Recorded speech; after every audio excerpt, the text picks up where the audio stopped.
আমাদের সাথে ছিলেন না।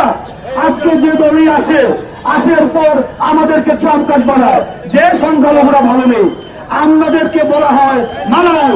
কেন আমরা এই দেশে মালাউন? আমরা এই দেশে স্বাধীনতার যুদ্ধ করিনি।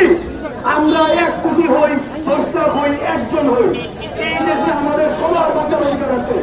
আমাদের তো কোনো দোষ নেই, আমরা তো কোনো এখন আমাদের হিসেবে বাঁচা হবে।